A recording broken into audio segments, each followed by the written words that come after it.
ওর গলা ছিল না। কি গলা কাটা খুনি?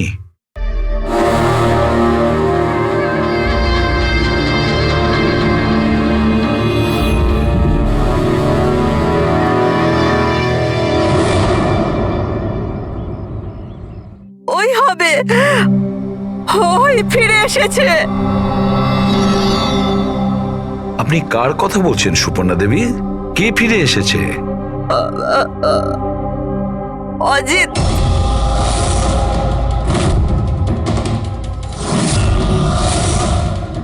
এই অজিতটা কে?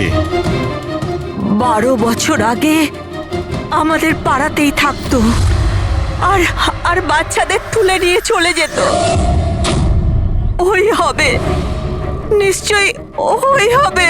আপনি এখনই বললেন যে খুনির মাথায় ছিল না, তাহলে আপনি কি করে চিনলেন যে ওই অজিত? কারণ ও গলা কাটা খুনিটা অজিতের মতোই জামা কাপড় পরেছিল, কালো প্যান্ট, লম্বা একটা জ্যাকেট আর মাথায় টুপি, আর আর চকমকে জুতোটাও, আর ওর হাতে ওই অজিতের মতোই অস্ত্রটা ছিল। আচ্ছা, এই অজিতের ব্যাপারটা কি? স্যার, পেশায় তো উনি ছুরি কাটারি বানানোর কাজ করতেন। খুব ভয়ঙ্কর লোক ছিলেন উনি। তার উপর 5টা বাচ্চাকে উধাও করে দিয়েছিলেন। উনি তো আমার ছেলে সানিকেও কিডন্যাপ করার চেষ্টা করেছিলেন।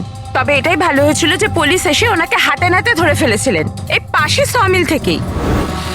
আমি বলছি না এখান থেকে চলে যাও, নইলে এক্ষুনি বাচ্চার প্রাণ নিয়ে নেবো। আমি তোর কাছে বাচ্চাটাকে নিচে নাও বাচ্চাটাকে। আমার সাথে চালাকি বেশি করবি না, নইলে এই বাচ্চাটার মাথাটাকে 2 টুকরো করবো নাকি।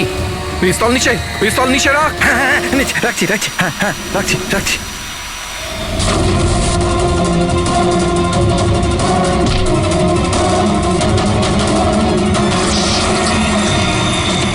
স্যার, আমার তো কিছু মনেও নেই যে ছোটবেলায় আমার সাথে এরকম কিছু হয়েছিল।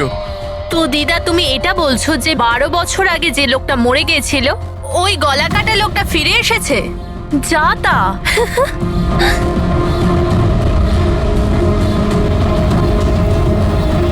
সুপর্ণা দেবী, কোনো মারা যাওয়া লোক আবার কিভাবে ফিরে আসে? হ্যাঁ, ঈশা বেবিকে কেউ তুলে নিয়ে গেছে।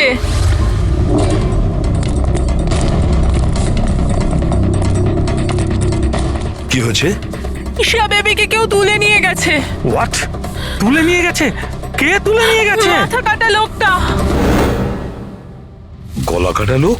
কোথায় দেখেছো তুমি? নিশি ম্যামের বাড়িতেই। অভিজিৎ, গিয়ে দেখো তো।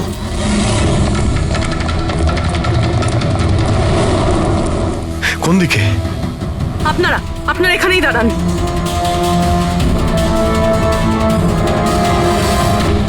কোথায়? স্যার, এখানে, এই ঘরটায়। চলুন দেখান।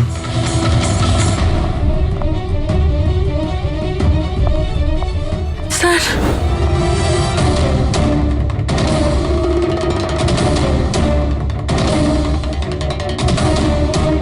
আচ্ছা, আপনি ছাড়া এখানে আর কে ছিল? স্যার কেউ ছিল না। কেন, এই বাচ্চাটার বাবা নিশার হাজবেন্ড? স্যার তো আমেরিকাতে কাজ করে।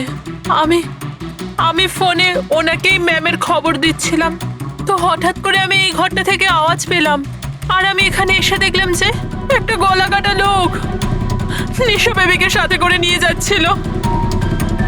তুমি ওকে বাধা দেওয়ার চেষ্টা করোনি? স্যার, আমি খুব ভয় পেয়েছিলাম। গলা কাটা লোকটাকে দেখে তো আমি আমার জায়গা থেকে নড়তেই পারিনি। আরে মোহিনী, তুমি কোথায় যাচ্ছ? না, পাড়ার একটা বাচ্চা উধাও হয়ে গেছে, দাঁড়াও একটু।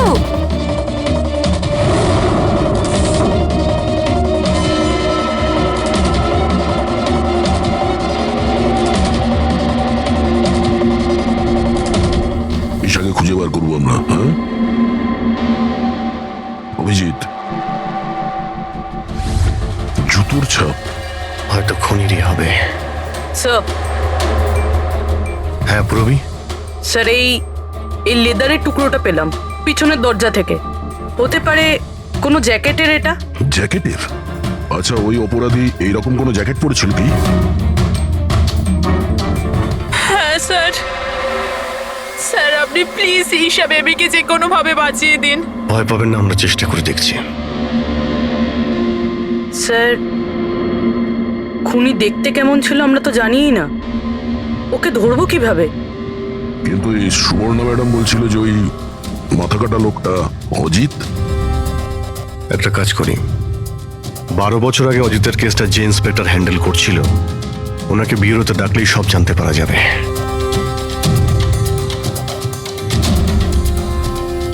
দেখুন, আপনারা সবাই খুব প্রয়োজন না হলে বাড়ি থেকে বেরোবেন না। বাড়ির দরজা জানলা ঠিক করে বন্ধ করবেন। আর হ্যাঁ, বিশেষ করে বাচ্চাদের ওপর নজর রাখবেন, ঠিক আছে? আমাদের একজন অফিসারকেও আমরা এখানে রেখে দিচ্ছি। হ্যাঁ, খেয়াল রাখবেন নিজেদের।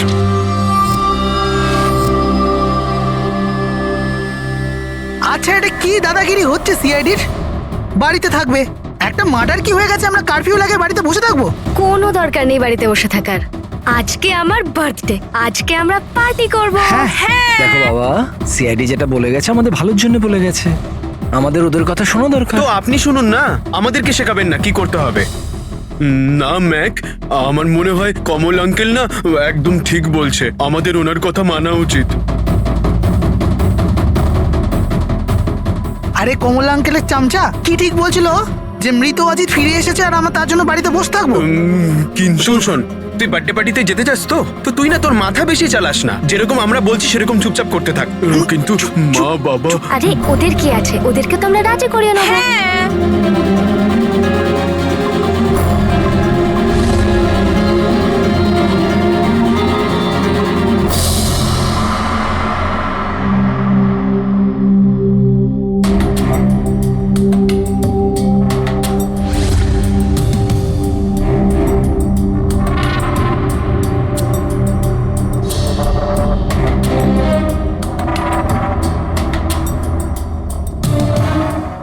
আমি এই কেসটা হ্যান্ডেল করছিলাম।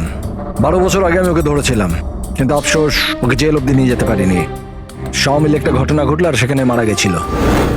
আপনি কি শিওর যে অজিত মারাই গিয়েছিল? স্যার, মাথাটা ধরের থেকে আলাদা হয়ে গেছিল। আমিও শেষকৃত্যতেও গেছিলাম। তাহলে এখন এই অপরাধটা কে করছে? অজিতের কোনো কাছের লোক যে 12 বছর বাদে বদলা নিতে চায়? যদি বদলাই নেবার থাকতো তাহলে 12 বছর অপেক্ষা কেন করলো? আর কেই বা বদলা নেবে? ওর তো কেউ আগে পেছনে ছিলও না। ওর বাড়ির ব্যাপারটা কিছু বলতে পারবেন? স্যার, সরকার ওর বাড়িটা সিল করে দিয়েছিল। আচ্ছা, এই মাথা কাটা খুনি কে হতে পারে? স্যার, হতে পারে ওটা ওর ভূত। ভূত? আরে স্যার, আমি তো মজা করছিলাম। Thank you very much officer. আমাদের দরকার পড়লে তোমাকে আবার ডেকে নেবো। Any time sir. Thank you. Yeah sir, একজন না দুজন লোক দেখেছে এই মাথা কাটা লোকটাকে। স্যার, একটা কথা আপনি নোটিস করেছেন? ওই অজিত কিন্তু শুধু বাচ্চাদেরই খুন করত, কিন্তু এই খুনি নিশিকে খুন করেছে। আর তারপরে ওর মেয়েকেও কিডন্যাপ করেছে। এক্স্যাক্টলি। আর এমন কি দরকার ছিল মেয়েটাকে মেরে ফেলার? কিডন্যাপিং এর সময় বেচারি মেয়েটি বাড়িতেই ছিল না। হ্যাঁ স্যার, কিডন্যাপের সময় ওই আয়া মায়া ছিল ঘরে। আর কারোর যদি খুন হওয়ার কথাই ছিল এই কিডন্যাপের জন্য, তাহলে নিশির নয়, মায়ার খুন হওয়ার কথা ছিল। মেয়েটি নিশ্চয়ই কোনো বিশেষ কারণে খুন হয়েছে। পুরবী, নিশার স্বামী কবে আসছে? স্যার কালকে সকালে। কাল সকালে? একটা কাজ করো পুরবী, তুমি ফেডরিক আর পঙ্কজকে নিয়ে ওই কলোনিতে যাও, আর ওখানে যারা রয়েছে তাদের উপর নজর রাখো, বিশেষ করে বাচ্চাদের ওপর। আমরা থাকতে কোনো বাচ্চাদের ক্ষতি হতে দেব না। হ্যাঁ সারিকা, বলো। স্যার, ওই মেয়েটার গলায় যে রক্ত পাওয়া গিয়েছিল না, তাতে আমি কিছু মেটালিক পার্টিকেলস পেয়েছি, কিছু ধাতুর কণা পাওয়া গেছে। আরে এটা কোনো প্রমাণ হলো নাকি? যে অস্ত্র দিয়ে মেনেছে তার তো কণা থাকবেই। আরে না না, এই কণাগুলো একটু অন্যরকম, এই জন্য আমার এগুলোর কার্বন ডেটিং করতে হবে। Carbon dating? কিন্তু কেন কার্বন ডেটিং কেন? ব্যাস একবার রেজাল্টটা আসুক, সব পরিষ্কার হয়ে যাবে। কিন্তু স্যার, আমার মনে হয় এই মাথা কাটা খুনি আসলে অজিতই হবে।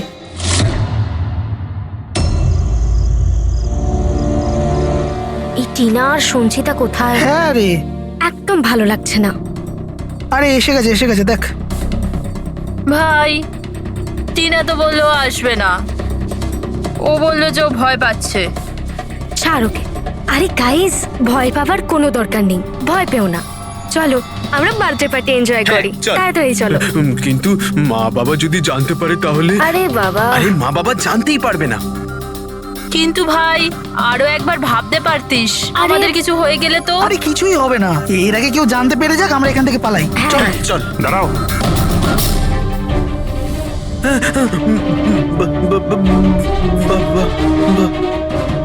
আরে কি হচ্ছে এখানে? কোথায় যাচ্ছ তোমরা? ব্যাগ, গাড়ি, এত রাতে কোথায় যাচ্ছ তোমরা? আঙ্কেল, ওই বলেছিলাম না বার্থডে পার্টি সেলিব্রেশন করতে যাব। হ্যাঁ আঙ্কেল, আমার বার্থডে, আমরা তো খুব এনজয় করব। বোকার মতো কথা বলো না, সিআইডিরা বাইরে যেতে বারণ করেছে তো। আরে যেতে দাও না, কেন বকছো? এমনিতেও আমাদের সানি তো বাইরে কোথাওই যায় না, একটু যাক না, ভালো লাগবে। যা খুশি করো, কিন্তু কারোর যদি কিছু হয়ে যায় না, তার দায় কিন্তু আমার না। আরে আঙ্কেল কিচ্ছু হবে না, আমরা বাচ্চা নাকি, চিল। আরে কি দরকার যাওয়ার? দেখছিস তো কি অবস্থা চারদিকে, ওই গলাকাটা লোকটা এখানেই ঘুরছে। কিচ্ছু হবে না, শুধু আমাদের যেতে দাও। আর এমনি তো আমরা কি বাচ্চা নাকি? আরে যেতে দাও না, বাচ্চারা যেতে চাইছে। আপনিও না।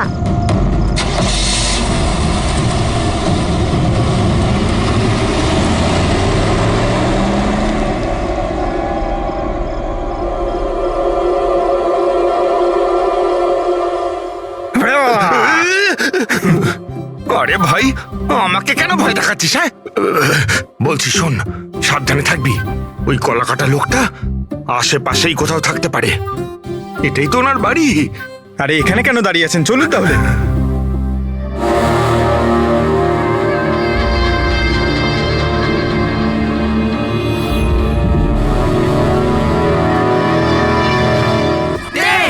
Nine, 8, 7, 6, 5, 4, 3, 2, 1. Happy birthday to you. Happy birthday dear Rinika. Happy birthday to you. কি হয়েছে? কিছু না। কিচ্ছু হয়নি।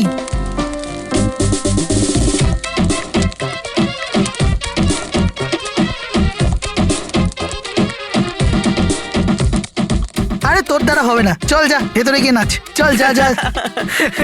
বোকা কোথাকার।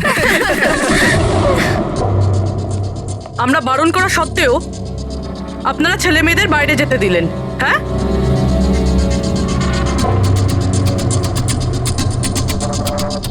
স্যার, স্যার এখানে একটা প্রবলেম হয়েছে।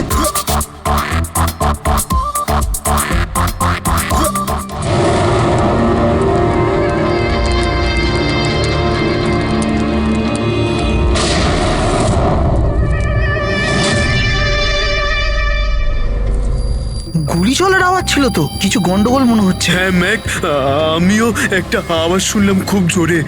কোনো গন্ডগোল নয়, আর কোনো গন্ডগোল হলে না আমরা সামনে নেবো। এক কাজ করো, তোমরা দুজন ওখানে গিয়ে দেখো, আর তুমি এদিকে, আর আমরা পিছনে যাচ্ছি। আর আমি তুই না এই মাটিতে গর্ত কর আর তার ভেতরে লুকিয়ে পড়।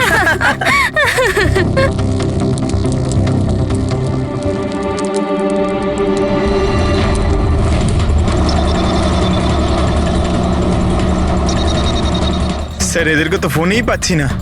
না পঙ্কজ, জঙ্গলে নেটওয়ার্ক পাওয়া যায় না। ওদের ওখানে যাওয়াই উচিত হয়নি। যেই হোক, খুনি ওখানে পৌঁছানোর আগে আমাদের ওখানে পৌঁছতে হবে।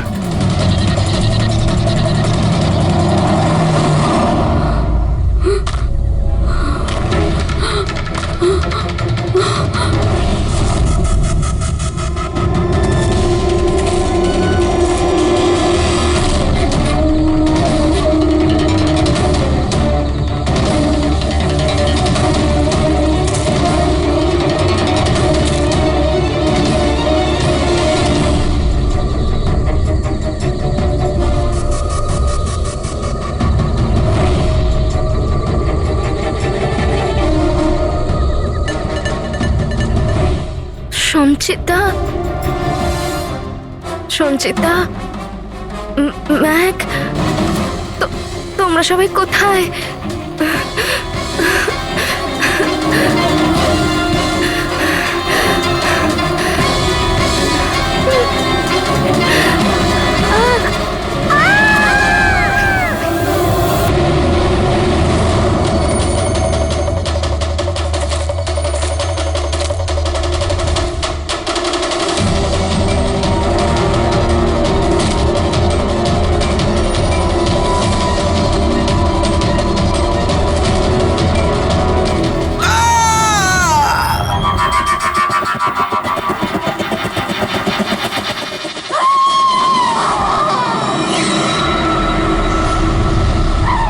মনে হচ্ছে খুনি পৌঁছে গেছে।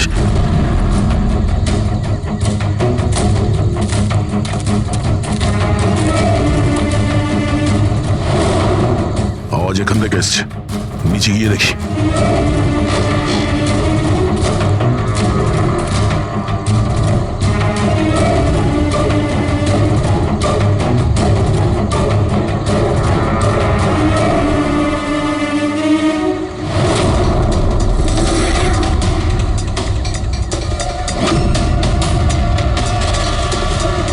স্যার তো মাথা নেই স্যার।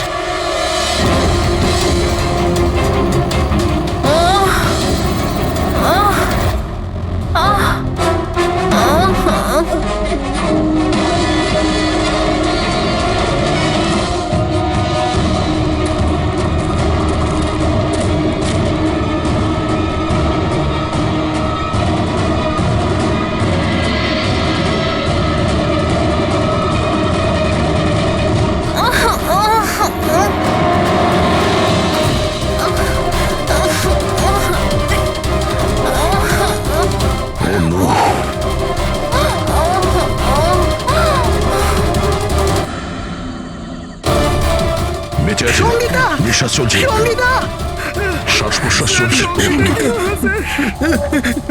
স্যার ওই মাথা কাটা লোকটা এখানেই আছে। তোমাদেরকে বলা হয়েছিল না বাড়ির থেকে বাইরে বেরোবে না? হ্যাঁ, দেখেছো তার ফল। চলো তাড়াতাড়ি, একে হসপিটাল নিয়ে যেতে হবে। দুটো প্রাণ গেছে, দুটো প্রাণ। আর এই কেসে যেন আর কারোর ক্ষতি না হয়, এটা আমাদের দায়িত্ব। সঙ্গীতা যদি বেঁচেও যায়, জানি না ও কথা বলার পজিশনে আদৌ থাকবে নাকি না। সঞ্জনন, এই বাচ্চাটা এখন কি অবস্থায় রয়েছে? ও যদি খুঁজে না বের করতে পারি তো। একটা কথা স্যার, এসব যেই করছে তার মাথা তো কাটা হতে পারে না স্যার।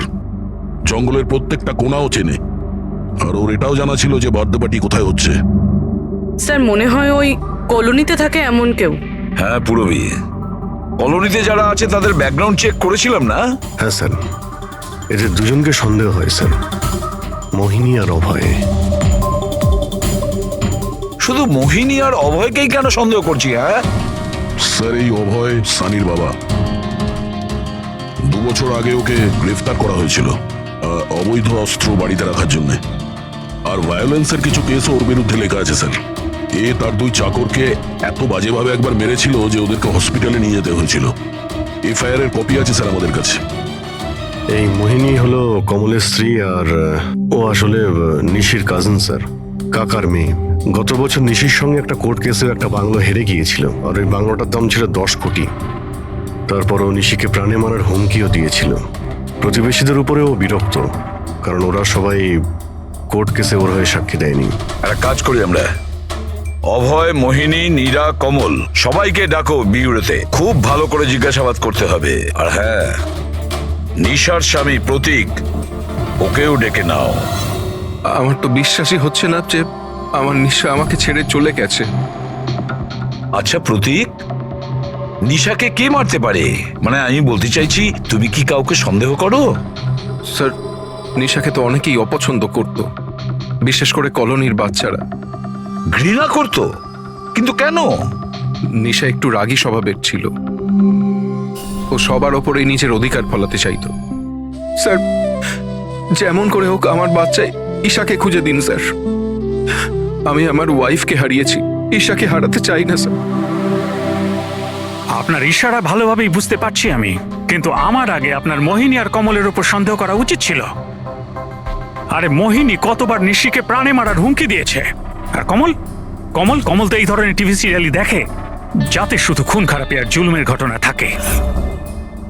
হ্যাঁ হ্যাঁ, আমি টিভি সিরিয়াল মানে ক্রাইমের টিভি সিরিয়াল দেখি, কিন্তু এটার মানে এটা তো নয় যে আমি ব্যক্তিগত জীবনেও খুন করতে বেরিয়ে পড়বো।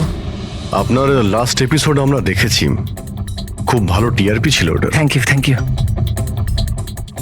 এরকম লোকের একটা কাহিনী যে নাকি বাচ্চাদের কিডন্যাপ করতো। আগে আগে। আচ্ছা, অজিতের সঙ্গে তোমার কোনো বন্ধুত্ব ছিল না? দেখুন, আপনারা এমনি এমনি আমার উপর সন্দেহ করছেন। যে সময় বাচ্চারা জঙ্গলে বার্থডে পার্টি করছিল, আমি তো আমার বাড়িতে ছিলাম। আচ্ছা মোহিনী দেবী, আপনি তো এটা বলেননি যে নিশি আপনার খুড়তুতো বোন, হ্যাঁ? আর আপনি ওকে কয়েকবার প্রাণে মেরে ফেলার হুমকিও দিয়েছিলেন, কেন? হ্যাঁ হ্যাঁ স্যার, ও আমার বোন ছিল, কিন্তু আপনি আমার মাথা আর শরীর দেখতে পাচ্ছেন তো, খুনির তো মাথাই ছিল না, তো আমি কি করে খুনি হতে পারি?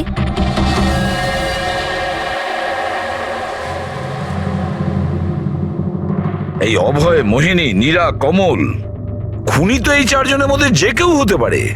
কলোনির সব লোককে বলে দাও ওরা যেন বাড়ির থেকে না বেরোয় যতক্ষণ না এই গলা কাটা খুনি ধরা পড়ে।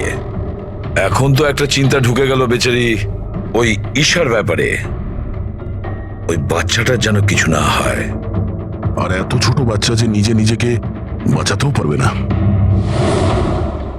এক মিনিট, কি বললে তুমি দয়া? এটাই যে বাচ্চা এত ছোট যে নিজের আত্মরক্ষা করতে পারবে না। ইয়েস, আগে কেন ভাবিনি আমি? কি স্যার?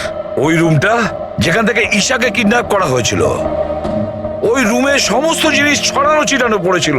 এটা তখনই হয় যখন দুজনের মধ্যে মারামারি হয়। ওই মায়া বলছিল যে ওর সঙ্গে কোনো হাতাহাতি হয়নি। গলা কাটা লোকটাকে দেখে তো আমি আমার জায়গা থেকে নড়তেই পারিনি। এক্স্যাক্টলি। আর তাছাড়া মারামারি আর জিনিসপত্র ছড়ানো ছোট বাচ্চাদের কাজ নয়। গোলমাল আছে, নিশ্চয়ই কোনো গোলমাল আছে, আমি বলছি কোনো গোলমাল আছে। আর ওই যে জুতোর ছাপ, ওই রং লাগা জুতোর ছাপ, কিন্তু সেটা একটাই কেন রুমের মধ্যে থাকবে? যদি জুতোর তলায় রঙই লেগে থাকে তাহলে তো আরো অনেকগুলো জুতোর ছাপ থাকবে, তাই না? তার মানে স্যার এইসব আবার ওই মায়াই করেনি তো? সঙ্গীতার ডক্টর মেসেজ করেছে, সঙ্গীতার জ্ঞান ফিরেছে। তাহলে তো স্যার ওই আমাদের বলবে কে লোকটা। আমি হসপিটাল হয়ে আসছি। হ্যাঁ সারিকা, কি?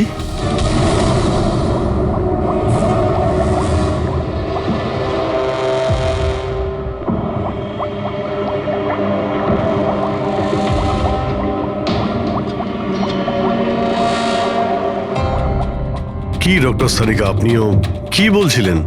এই সব খুন অজিত করছিল? যে যে মারা গেছে সে খুন করবে কি করে? এই কথাগুলো আমি বলছি না, নিশা আর বাদবাকিদের গলায় যে রক্ত পাওয়া গেছে না, সেই রক্তগুলোই এটা বলছে। আর ওর রক্তে যে মেটাল পার্টিকলস পাওয়া গেছে তার কার্বন ডেটিং করার কথা ছিল। হ্যাঁ করিয়েছি তো আমি সেটা। আর তোমরা জানো কি রেজাল্ট এসেছে? এসো দেখাচ্ছি। এখন তোমরা জানোই যে আমরা কার্বন ডেটিং এর ব্যবহার তখনই করি যখন কোনো জিনিসের এক্স্যাক্ট বয়স জানার হয়। হ্যাঁ, আর নিশার খুন যে অস্ত্র দিয়ে করা হয়েছে সেটা কমপক্ষে 10 থেকে 12 বছরের পুরনো। কি এত পুরনো? হ্যাঁ, তাই তো আমরা রক্তের মধ্যে আয়রন আর রাস্টেড পার্টিকেলস পেয়েছি। আর সব থেকে আশ্চর্যের ব্যাপার হলো এটাই যে দ্বিতীয় যে রক্তটা পাওয়া গেছে না নিশার গলা থেকে, ওটা একটা মানুষের নয়, 12 জন আলাদা আলাদা মানুষের। 12 জন আলাদা আলাদা লোকের রক্ত? এই যে 12 জনের আলাদা আলাদা স্যাম্পল আর 12টা আলাদা আলাদা ডিএনএ। তার মানে খুনি খুন করার পরে এত বছর ধরে অস্ত্র পরিষ্কারই করেনি? মাথা কাটা নয়, মাথা খারাপ খুনিয়ে। কিন্তু এটা বুঝতে পারলাম না যে তুমি অজিতের নাম কেন নিলে? কারণ নিশার রুমে যে জুতোর দাগ পাওয়া গেছে ওটাতে এমন কিছু মাইক্রোবস পাওয়া গেছে যেটা এমন কোনো জায়গা থেকে এসেছে যেটা বছরের পর বছর বন্ধ। আর যে জ্যাকেটের পিসটা আমরা পেয়েছি সেটা বছরের পর বছর রোদ পায়নি। তাহলে এরকম জায়গা কোথায় হতে পারে যেটা অনেক বছর বন্ধ? অজিতের বাড়ি।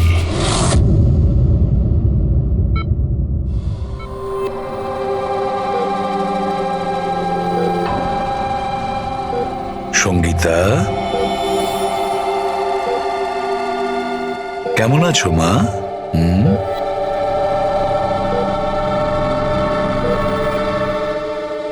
এসিপি স্যার, আপনাদের সিআইডিদের সাহায্য আমি সারা জীবন ভুলতে পারবো না। না না না, প্লিজ। আমার এই মেয়ে ছাড়া আমার আর জীবনে কেউ নেই। সুপর্ণা দেবী, দেখুন,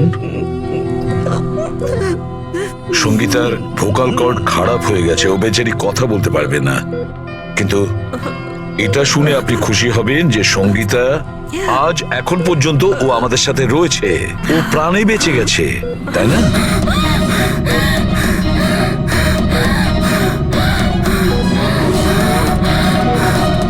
সঙ্গীতা, সঙ্গীতা, সঙ্গীতা, তোমার কি দরকার বলো? কি চাই বলো? কি? দেখো সঙ্গীতা, এখানে ওষুধ আছে, মোবাইল আছে। তোমার মোবাইল দরকার? এ না, না, ধরো। ওকে, অন করো। ঠিক আছে, ঠিক আছে। যার মাথা কাটা গেছে সে কিভাবে কথা বলছে? মাই গড! সুপর্ণা দেবী, হ্যাঁ, অজিতের হাইট কত ছিল আপনি কি বলতে পারবেন? ওর উচ্চতা? প্রায় 5.5 ফিট। 5.5 ফিট? অজিত 5.5 ফুট, কিন্তু এই যে খুনি দেখছি ও তো 6 ফুট হাইটের মনে হচ্ছে। অজিত 5.5 ফিট আর খুনি 6 ফিট। তাহলে অজিত নাকি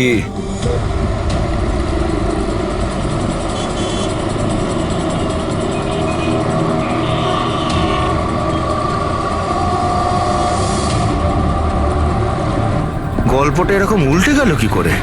এই মোহিনী তো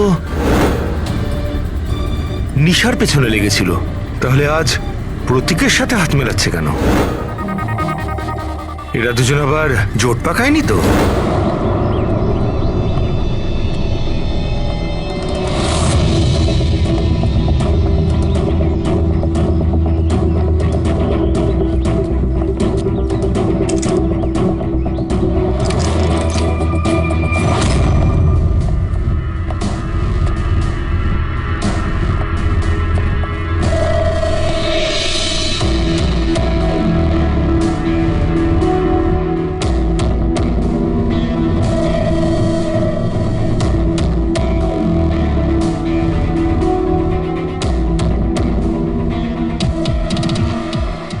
অভিজিৎ, গত 12 বছর ধরে তো এই ঘরটা বন্ধই আছে, কিন্তু মনে হচ্ছে এখনো এখানে কেউ যা আসা করে। এই দেখো, ধুলো পড়ে আছে, কিন্তু হাতের ছাপ স্পষ্ট দেখা যাচ্ছে, আর নিচেও পায়ের ছাপ আছে।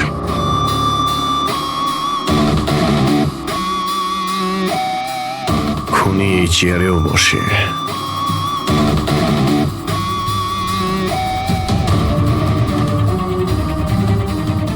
এই জল তো 12 বছরের পুরনো নয়। এর পায়ের চিহ্নগুলো দেখি এটা কত দূর গেছে।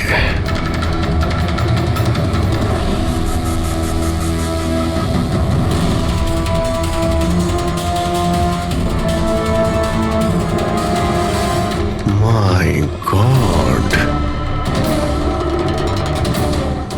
এত অস্ত্র! এখানে লেগে থাকা রক্ত,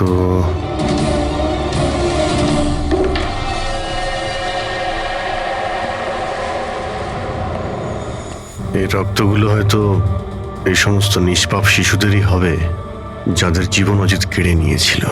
এত ছোট আদরের বাচ্চাদের কেউ মারবে ভাবতে পারে কি করে? এই অজিত তো পাগল ছিলই, যে ওকে নকল করতে চায় সেও মানসিকভাবে অসুস্থ।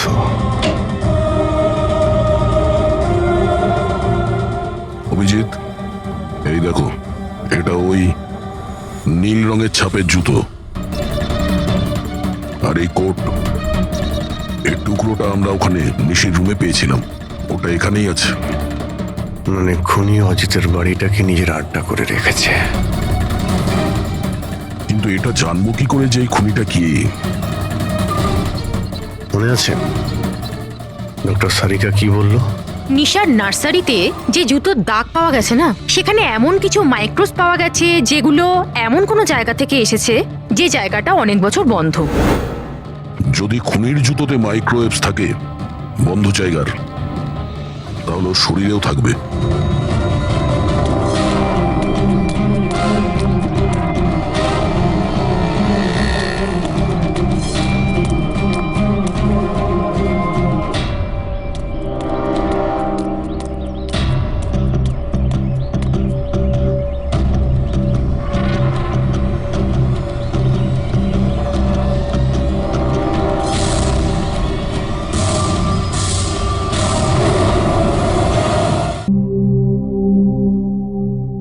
সিআইডিরা আমাদের বারবার এখানে ডেকে বিরক্ত কেন করছে?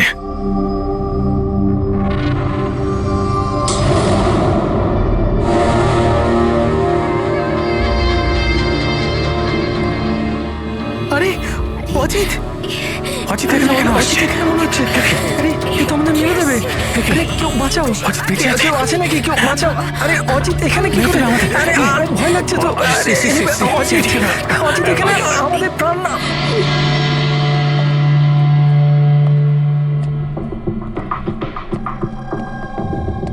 কি ভেবেছিলে তোমরা যে আমরা তোমাদের বিরক্ত করার জন্য ডেকেছি?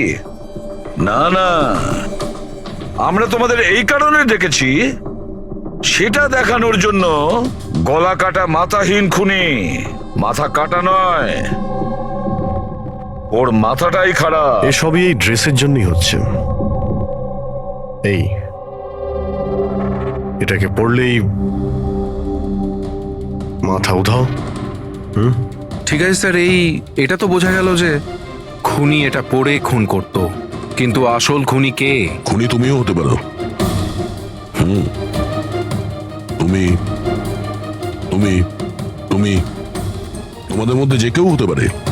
খুনি তোমাদের মধ্যে যে কেউ হতে পারে। শুধু 2 মিনিট দাও, 2 মিনিটের মধ্যে রহস্য ভেদ হয়ে যাবে। এটা তো জানতে পারা গেছে যে ওই অস্ত্রগুলো সেটা অজিতের বাড়ি থেকে খুনি চুরি করেছিল। কিন্তু যখন ওই অস্ত্রগুলো চুরি করতে খুনি অজিতের বাড়িতে যায়, তখন ওই বন্ধ বাড়িটায় ধুলোয় ভর্তি হয়েছিল, যেটাও যাওয়ার পর পরিষ্কার হয়ে যায়। আর ওই রুমে যত ধুলোর কণা ছিল সেই খুনির শরীরে এসে গেছে। আর আমরা তোমাদের সবার টেস্ট করব, সবার। আর যার শরীর থেকে আমরা সেই ধুলো পাবো, সেই আমাদের বিচারে খুনি। কিন্তু আমাদের উপর কেন সন্দেহ করা হচ্ছে? কারণ খুনি শুধুমাত্র তোমার উপর আর এই সানির উপর হামলা করেনি। আর মোহিনীকে এই জন্য, কারণ ও নিশিকে মারার হুমকি দিয়েছিল, সেটাও অনেকবার। আর অভয়ের উপরে এই জন্যই যে ও খুব অল্পেতে রেগে যায়।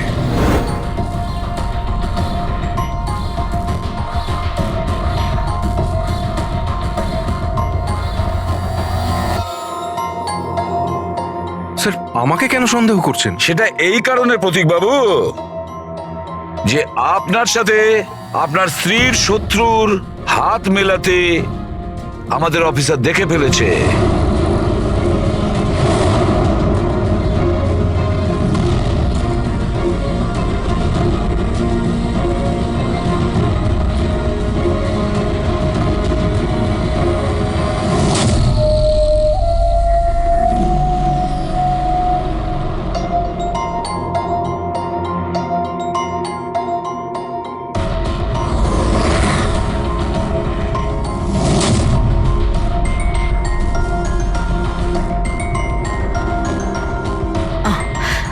স্যার, এখনই সমস্ত ব্যাপারটা পরিষ্কার হয়ে যাবে।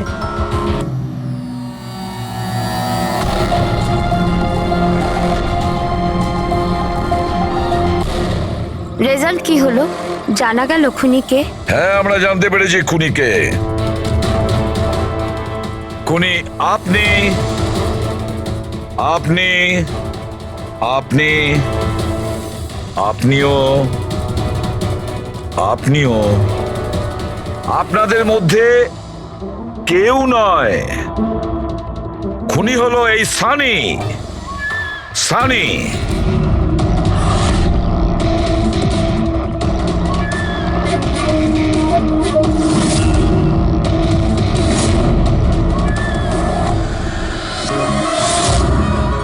হ্যাঁ, আমি গিয়েছিলাম অজিতের বাড়িতে।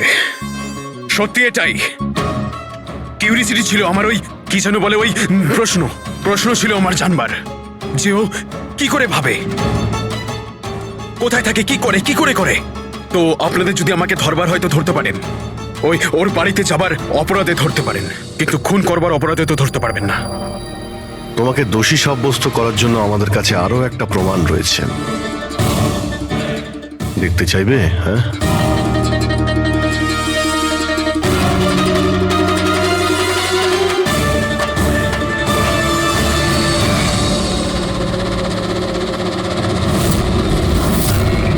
এটা তো ঈশা। সানি, কেন করেছিস তুই এসব? কেউ কেন করে কিছু তো দরকারই হয়, প্রয়োজনীয়। চুপ! খুন কারোর করার দরকার ছিল না। এইরকম ভাবনা শুধু বিকৃত মস্তিষ্কেই আসে। এসিপি স্যার, আপনি সিআইডির অনেক বড় বাহাদুর অফিসার। দেশের বাচ্চা আপনার বাহাদুরির গল্প শোনে, সবাই চেনে আপনাকে। কিন্তু আমার মতো দুর্বলদের এই সমাজ কিভাবে পায়ের নিচে দলে দেয় সেটা বোঝবার আপনার ক্ষমতা নেই। কেন? কি এমন অন্যায় করেছে সমাজ তোমার সাথে? হ্যাঁ, আমাকে ব্যবহার করেছে, আমাকে এমন ভাবে ব্যবহার করেছে যেন আমি একটা ডাস্টবিন। ওই নিশা আমাকে দিয়ে ওর বাড়ির সব কাজ করায়। আর স্যার, ভুলেও যদি কোনো ভুল হয়ে যায় তাহলে ঝাঁটা দিয়ে মারতো। বাবা, এত সব রাগ তুমি তোমার নিজের মধ্যে পুষে রেখেছিলে, আমাকে কিছু বলনি কেন? আরে তো কি বলতাম, তুমি তো গিলতে আর আমাকে বেল্ট দিয়ে মারতে। এটা তো খুব ভালো হয়েছে যে সিআইডি আমাকে ধরে ফেলেছে, নয়তো পরবর্তী খুন তোমার করতাম।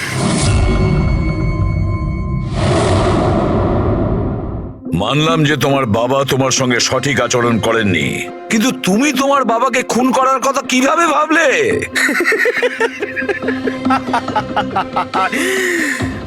আপনিও তো আপনার ছেলেকে মেরেছিলেন।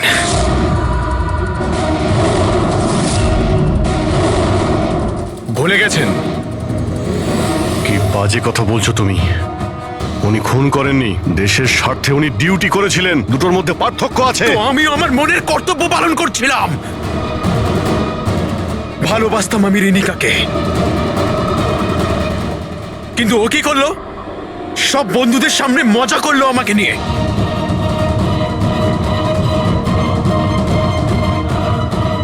মেরে দিলাম আমি। আমার তো মনে হয় তোমার চিকিৎসার প্রয়োজন। নিয়ে যাও একে। চল।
অপর্ণা দেবী, আপনি চান তো আমরা খুনিকে যাতে ধরি, যে নিশিকে খুন করেছে? তাহলে আপনাকে তো বলতে হবে যে আপনি কি দেখেছেন, তাই না? আপনি যদি সাহস না দেখান তাহলে ওই খুনি অন্য আরো কাউকে খুন করতে পারে।